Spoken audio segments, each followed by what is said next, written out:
Hi everyone, and welcome to today's video where we're going to be doing a guide for Dithmarschen for EU4 1.31 Leviathan. If you enjoyed this video, don't hesitate to leave a like and subscribe, since only 30% of you are subscribed, and you can become a member today. So Dithmarschen is a nation located in northern Germany, a one-province minor that doesn't seem very powerful at the start, but its amazing mission tree can help us conquer vast regions of land and become an economic powerhouse. We also have the unique government type. We're the only nation in 1444 that has this government type, the Peasants Republic. It gives us plus 10% production efficiency, plus 5% morale of armies, and minus 50 maximum absolutism. So let's take a look at what we need to do as Dithmarschen. Now expansion will be limited and slow in the first couple of years because we are in the HRE and we're surrounded by free cities and one province miners that will join trade leagues. But there is a classic opening as Dithmarschen, and that is attacking the nation of East Frisia, which isn't in the HRE in 1444. So first we're going to go into our states and summon the Diet.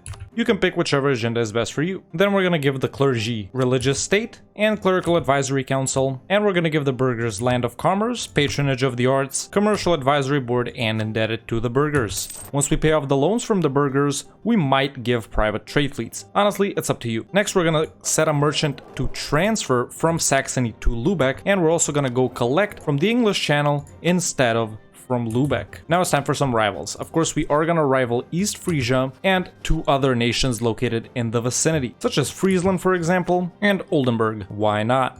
Next, we need to kick off our mission tree by allying a theocracy and getting 125 relations with them. You can see the nations that are theocracies highlighted on the map, but if you go into the political map modes and select government types, you will see the theocracies in green. So we need to ally some of those. The Pope would be the best, but we can't really ally them at the start, so I recommend allying Munster, Köln, or Mainz. Of course, you won't be able to ally them right away, so we are gonna hire a Improve Relations, Diplorep, or Spy Network Level 1 advisor. I unfortunately don't have any of those, so I won't be hiring a Diplorep advisor, but you should hire an Improve Relations, Trade Efficiency, or Diplorep guy. And you should take a Morale or Discipline guy for Mil. We're gonna be hiring an Admin advisor later, and once we get our first alliance, we will be firing our Diplorep advisor. So I am going to start improving relations with Munster and building a spy network on East Frisia. Next, we're also going to destroy this cavalry unit right here and hire 3 more infantry regiments. And we're going to give our ruler military command. We are a republic, so elections will happen. It doesn't matter if we put our rulers in charge of the army. Next, we're going to select these 7 light ships and tell them to privateer in the English Channel. But we're also going to tell them to go home during war. And we're going to build 2 more transport ships. Now it's time to wait to be able to ally Munster and for a spy network on East Frisia to finish building. In the meantime, you can lower army maintenance. And there we go, a few months have passed and we can already ally Munster, which is great. But we do need to find a few more allies, hopefully in our vicinity. So whichever one of these guys you can ally, do it. I'm gonna ally Brunswick right here. They're a pretty strong nation, level 3 fort, all the good stuff. And I'm also gonna ally Lüneburg. Why not? 3 allies is enough, you can even go with 2. And then you can start currying favors with one of your allies. I'm gonna curry with Munster, for example. You should also start improving relations with Munster, for example, the first nation you allied, so we can complete this mission. And once your spy network on East Frisia has finished and you've made a claim on them, it's time for our first war, which of course is gonna be with them. Now you can either transport your troops from over here to over here, or you can ask for military access through all the nations that are in the way, such as Hamburg, Verden, Bremen, and Oldenburg. And in my case, all of those nations will give me military access, so that's what I will do, but it really doesn't matter if you transport them or walk through. Do whatever you want. And now that all of these nations have given me military access, I will be declaring on East Frisia. They either won't have an ally at this point, or they'll have an ally that's of similar size to them. In my case, they've allied Gelre, but there's no need to call in any of your allies during this point. If you're fighting only East Frisia or East Frisia and their landlocked ally, you can put your navy here. But if you're fighting 2 nations with fleets, such as East Frisia and Gelre in my case, I won't be putting my fleet over here because, well, 2 fleets are stronger than 1. At this point, you can fire your Diplorep advisor. And once you complete the mission Pious Alliance, you will get permaclaims on these provinces right here. In my case, I allied Lüneburg, so I didn't get claims on these 2 right here, but if you hadn't allied them, you would have gotten claims on those 2. And of course, once you've defeated East Frisia, you will be full annexing them and taking all their money.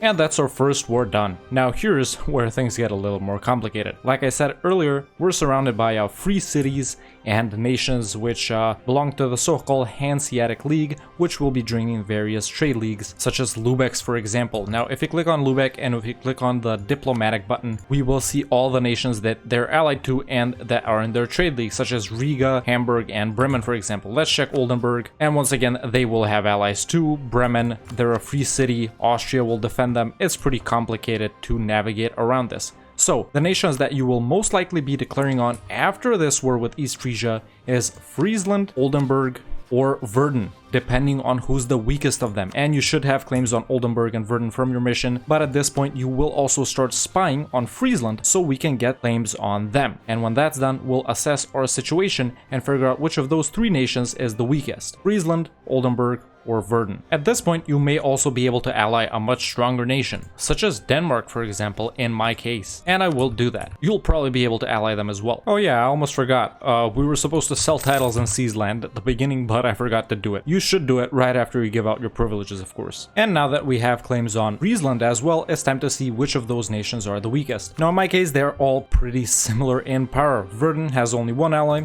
Oldenburg has only one ally, and Friesland has only one ally too. And if you're in a similar situation, I do recommend declaring on Friesland first, because they are a bit more developed than the other two nations and they may be able to find a stronger ally sooner. So we're going to be declaring on Friesland next. If they're too powerful for you, but they shouldn't be since a bunch of your allies should be able to join by now, you should declare on Oldenburg or Verden. But I am going to declare on Friesland. And I am going to call in Münster and Lüneburg to help me out.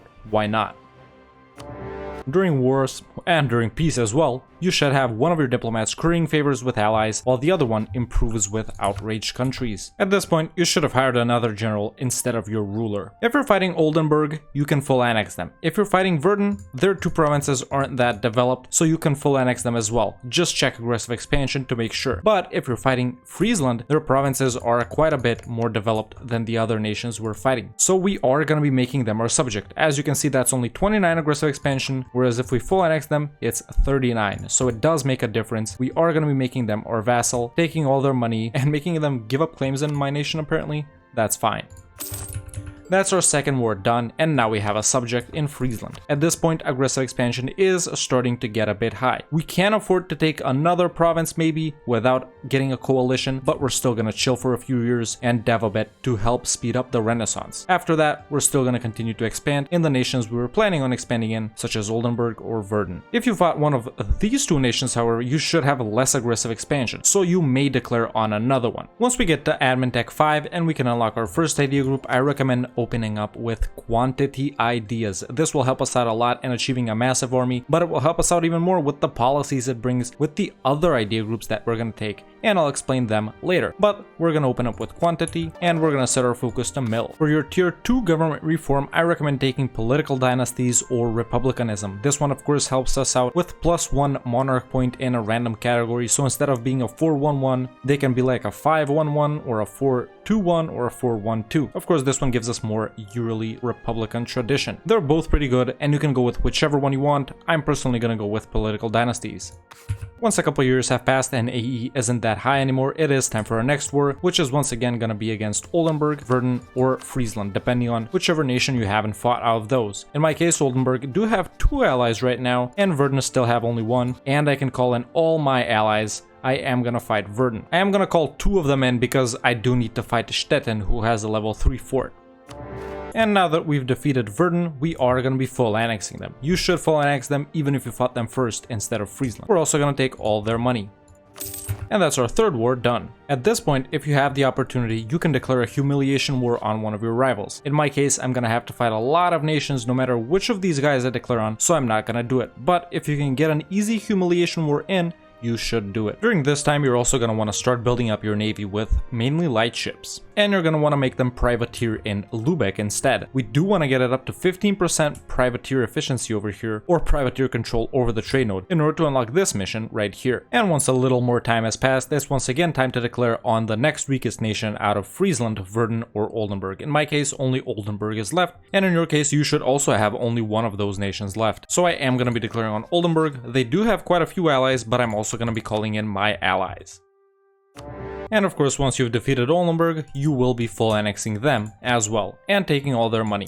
And there we go, those are our first wars, and we've taken care of the 4 weakest nations that we need to take care of at the start. Now is where the real expansion starts to happen, and where we need to start fighting more difficult nations, such as declaring on a free city's ally and annexing them without co-belligerenting them, or fighting some of the stronger nations down here, which we've previously allied. And at this point, I've also been able to ally France. This is what my alliances look like right now. You should be allied to fairly strong nations at this point as well. But once a few more years have passed and aggressive expansion has come down a little bit more, it is time to declare on some other nations, particularly in the areas that you get claims on from your missions, such as these right here. In my case, I'm going to be declaring on Lüneburg, who was my ally earlier, as you guys remember. Now at this point, you should be strong enough to take on 2 or 3 nations by yourself. And of course, if you're fighting a 1 or 2 province nation like I am, with Lüneburg right here, you are going to be full annexing them. If you're fighting someone bigger, such as Brunswick maybe, or someone like Mecklenburg, of course that will come later on, you will only be taking a few provinces from them, since it will be a lot of aggressive expansion. But let's see, in my case, I can full annex Lüneburg without getting too much AE, so I will do that. And at this point, you should be able to fulfill a mission such as Resist Feudalism, where we get permaclaims in the Frisia area, which is over here. We already own half of it, well, more than half actually. Now once these wars are done over here and we have unlocked our first 2 missions, we really need to get ready to fight a free city. So how do we annex a free city without fighting the Emperor? Well, pretty much the only way to do it is by fighting their ally and full annexing them without co-belligerenting them. And no, you can't be allied to the Emperor and call them into a different war, because then you won't be able to declare on a member of the HRE if you're in the same war with the Emperor. Or you can fight them like this. For example, Hamburg here is allied with Mecklenburg. I can defeat Mecklenburg and Hamburg in that war, 100% them, and then actually feed them a province by 100%ing them. So fully occupy Hamburg and just give them Lüneburg or something. Then they'll pretty much stop being a free city. But even then, Austria might ask for that province back, in which case they'll remain a free city. So all the ways of fighting the free cities are pretty unreliable, unless you're annexing them without co-belligerenting them. In my case, I'm probably going to declare on Mecklenburg right here and full annex Hamburg in that war without co-belligerenting them. It is going to be a lot of aggressive expansion, but that is pretty much the only way to deal with Hamburg and Bremen during this point in the game. For your second idea group, I recommend taking economic ideas. This will help us out with that dev policy with quantity and some other policies as well, but also the construction stuff, the production efficiency, the monthly autonomy change, inflation reduction, everything is great about economic. And we'll need it to become a powerhouse as early as possible. For your first stage ability, you should of course take Justified Wars. For your tier 3 government reform, you should take frequent elections. By the way, I'm not fighting anyone, just helping out France with this Burgundy war. And once enough time has passed where AE is lower than 10 with pretty much every nation, it is time to declare the type of war where we'll be full annexing a free city without co-belligerenting them. Basically, you're going to be declaring on Bremen's ally or Hamburg's ally. In my case, I'm going to be declaring on Mecklenburg, not co-belligerenting Hamburg, by the way, and just, I don't know, taking money from Mecklenburg, but the real target is going to be Hamburg. Now this is going to incur a lot of aggressive expansion. Bremen has 19 dev at this point in my game, and Hamburg has 22, so that already is a lot of AE, even if they're the main belligerent. And like this, it's gonna be even more. So let me show you guys. I am gonna call on Munster, cause why not? And now that I've fully sieged both of these nations, it's time to see the damage the AE will do. And full annexing Hamburg is gonna cost us 55 aggressive expansion. That's a massive, massive number, but it is something we're gonna have to deal with. Unless you want to leave these guys alone for pretty much the entire game, but that's not something I would personally do. But here's the thing, you might be thinking, okay, let's just vassalize them. Well, here's the thing, we can't. I know this is in the Mecklenburg peace deal, where we can make Mecklenburg our vassal, and them with 6 provinces is only 50 AE, but even if we go into the Hamburg peace screen, we can see that the option to vassalize them simply isn't there.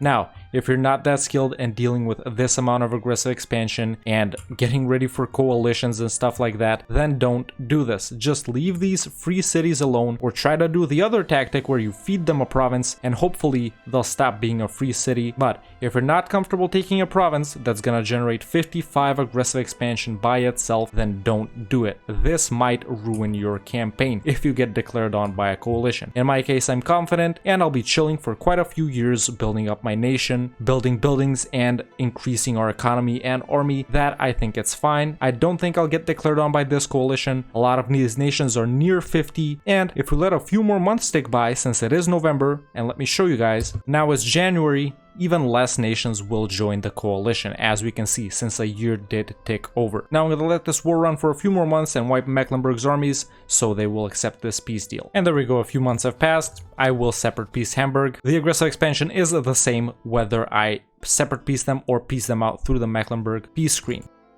And there we go. I'll just take all of Mecklenburg's money, war reps, transfer trade power, make them end a rivalry, and that's it. Aggressive expansion is very high at this point. We need to be improving relations with outraged countries at all times. Of course, we do have quite a few strong allies, such as France and Denmark, so that should deter a coalition from declaring on us either way. Now it's time to chill for quite a bit and get ready to do the same with Bremen, or simply declare on other nations too. And in my case, a coalition didn't even form, and I already have less than 50 aggressive expansion with a lot of these nations. The only nations I think I have more than 50 with are actually Saxe-Lauenburg, Bremen, and Utrecht right here. Maybe some other ones too, but nothing that bad. With Austria, it's only 27. That's what we really want to keep an eye on, the bigger nations. But during this time, we're going to be chilling, building buildings, building up our army, building even more ships, and by the way, once again, I'm just helping out France, but we're just trying to stabilize and grow more economically while we're waiting for all of this aggressive expansion to die down. And of course, once aggressive expansion has once again died down a little bit, it is time to declare on another nation, preferably in the Lübeck or English Channel trade nodes. I'm going to be declaring on Utrecht right here. Of course, we're only going to be taking one province or two at a time. That is the way you're going to be doing things in the HRE and in northern Germany. We're attacking nations that are all in the same culture group that contributes to AE, nations that are all the same religion that also contributes, and we're also in the HRE. You know how things work over here by now. And now that my war with Utrecht is done, I will be taking only one province from them. Like I said, taking more than one or two will cause a coalition to form, so we gotta take it slow. Also get some other stuff from them so we can get some prestige and stuff like that. Around this time is when you should start annexing one of your vassals if you have them. They will be pretty mad before this since we force vassalized them, and because we've been refusing Austria's requests to return unlawful land, they will dislike us for that reason too. As you can see here, unlawful territory, -85, but as soon as you can, start annexing them. And once you have at least 3 provinces in the Frisia area, we will be able to unlock the mission Mutual Aid. We get 200 Diplo.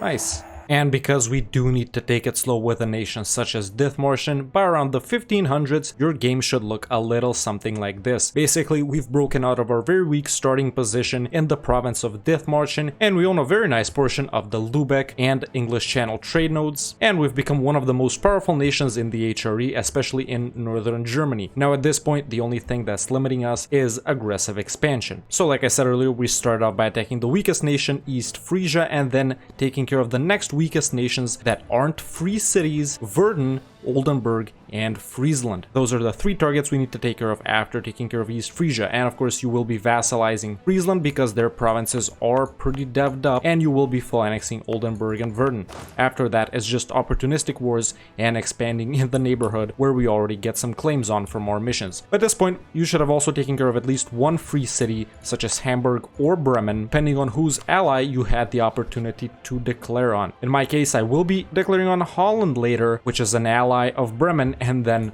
once again annexing Bremen. Even though I won't be co-belligerenting them, that is once again gonna be a huge amount of aggressive expansion. But by now we have a very solid foothold in here, and we control quite a few provinces that have centers of trade and some decent trade goods such as salt or cloth. Fish, grain, and cows, they aren't that good, but oh well, what are you gonna do? That's how this region is. But we will be getting more valuable provinces later on. At this point, we're making a very solid income if we lower army maintenance and turn off forts. As we can see, we're making around 6 ducats a month, and by the way, I am running one level 2 advisor, so we are making around 10 ducats a month at this point, which is pretty nice. Like I said, we have 3 merchants right now. One is collecting in the English Channel, one is collecting in Lübeck, but we'll swap that guy around. Maybe we'll send him to Rhineland to transfer to Lübeck, there we go, and the other guy is transferring from Saxony to Lübeck. Because we still have a very large ownership of the English Channel trade node, our main trade node is still in Lübeck, but once you get around 20 to 30% of the English Channel, you should move your capital or your main trade city to over here, preferably somewhere like Amsterdam. It is a very nice province. Orleans produces cloth, center of trade, you can't go wrong with Amsterdam. And then the English Channel channel will become your main trade node. After this point, you will start to build buildings very rapidly because we do have minus 10% construction cost from economic ideas. We also got the Renaissance, that's another 5%. In my case, I got around a 13% discount right now. Of course, you will be building trade buildings in all the center of trade provinces and estuary provinces, such as Hamburg, Bremen, Ostfriesland, Hague, Amsterdam. You already know. You will be building production buildings in the high-value trade good provinces, such as salt, cloth, paper, iron, glass. You already know.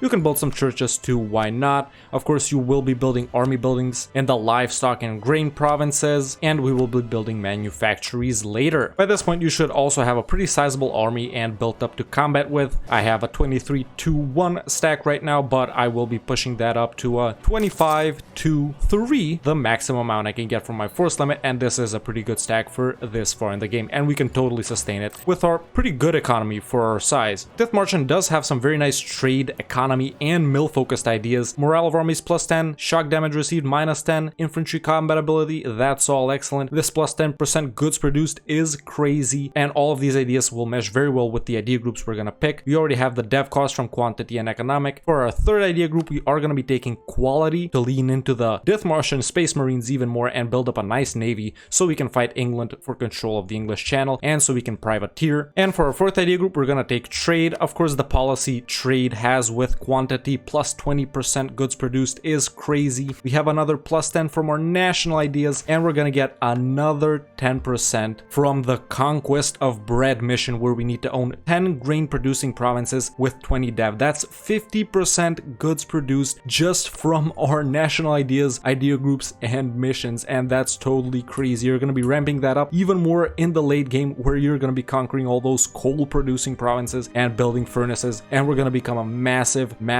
economic powerhouse and army powerhouse as well. So quantity, economic, quality, trade. After that, for your sixth idea group, you can take innovative to lean into the Dithmarschen Space Marines even more for some nice military policies, and for your sixth idea group, you can take something like offensive for awesome generals and even more army bonuses. The last two are up to you. You can take whatever you want. Don't form Hanover. I recommend staying as Dithmarschen. No need to form Hanover at all, but if you gotta, you can form them, why not? And of course, very late game, you will be forming Germany. It's an awesome nation to form. Our missions also guide us towards conquering the Danish region, and once we finish the mission Break the Chains, where lots of nations will become peasant republics, or we're a massive peasant republic, we gain a permanent claim on the entire Russia region, which is awesome. Of course, speaking about the Great Peasants War, around this time, the 1500s, you should get the imperial incident, the Great Peasants War, where lots of nations will be becoming peasant republics just like us, and that is something that we want to happen. And we will gain a CB, which we can force other nations to become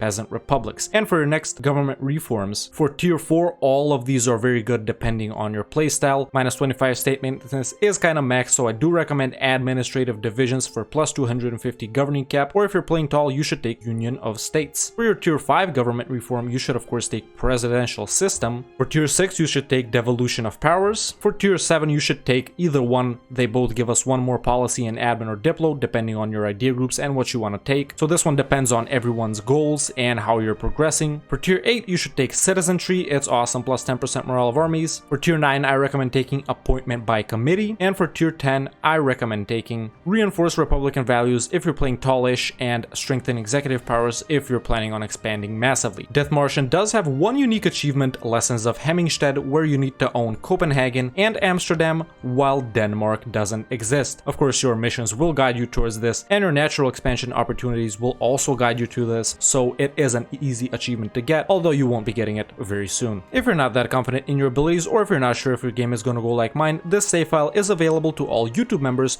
in the Save Games Discord channel, and you can continue playing as Dithmarschen from this date forward. Let me know in the comments below what's the next nation that I should do a guide on, and you can watch me continue this game on twitch.tv/TheRedHawkLive. If you enjoyed this video, don't hesitate to leave a like and subscribe, since only 30% of you are subscribed, and you can become a member today. And join the Discord. The link is in the description. Thank you so much for watching, and I'll see you next time with another EU4 video.